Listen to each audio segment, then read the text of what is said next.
Hey guys, what is up, and I welcome you to a new episode of the League of Myths series. I apologize for the lack of episodes in the past few weeks, but as usual, if you end up enjoying this one, please don't forget to throw in a like. But let's go straight into the first myth submitted by Jarno Swag on Twitter. Can a Mordekaiser ulted Draven Ghost catch an enemy Draven's axes?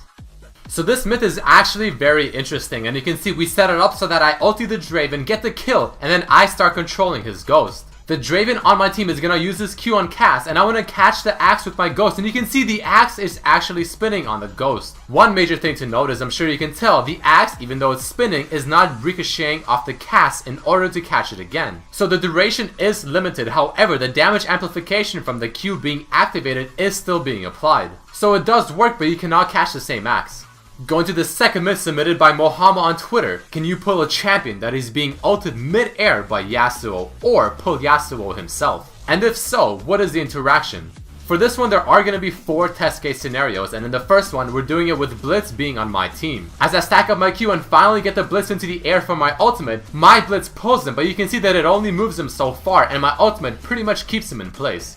But what if we were to switch it around a bit and put the Blitz this time on the enemy team? Similar test case principles, I ulti the Poppy and the Blitz this time pulls me, and you can see that he actually gets me all the way to himself as opposed to what happened in the first test case scenario. But with that being said, the ultimate's still finished. But now let's test if the interaction is the exact same thing with Thresh. Once again, I stack up my Q, get the Master Yi into the air, ulti him, the Thresh hooks the Master Yi, and more or less the exact same thing happens as what happened with Blitz.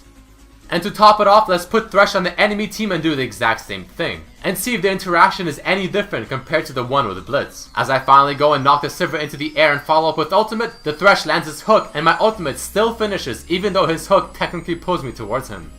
The third myth of this episode, if Lee Sin kicks a champion into Braum's E, the shield, will that champ go right through Braum's shield and knock up the other champions that are standing behind Braum? So we all know, love, and hate Braum's shield because it is so useful at blocking attacks and projectiles. But if a champ is kicked into his shield, will it stop the champion from moving any further past Braum in order to protect his allies behind him? And as it happens right there, you can see that the champion goes right through Braum and still hits the Nunu behind him, so the answer is no. Keeping the trend of Lee Sin kicks, this myth is asking if Lee Sin kicks a champion into Dragon for the kill, or even Baron, will Lee Sin get the kill on the Dragon or Baron for his team? A lot of people have been asking this myth, so we decided to test it with Dragon because the exact same thing would apply with Baron. So this works just as well. We set up Dragon to be at just a sliver of HP as I position myself to kick the Riven right into it. And you can see that the kick does register as Lee Sin getting the kill for his team. And the exact same thing will apply for Baron as well. So now that we know the answer, you guys can finally stop asking and submitting this myth. Alright guys, that unfortunately does mark the end of this episode of the League of Myths series. If you did enjoy it, please once again don't forget to throw in a like and maybe share it with your friends. If you want to have a chance to be put in the spotlight on the next episode, submit your own myth either underneath this video in the comment section, on my Facebook fan page RedMercyLOL, or my Twitter, also RedMercyLOL. But as usual, I hope you guys enjoyed this episode and I hope to see you next time. Peace.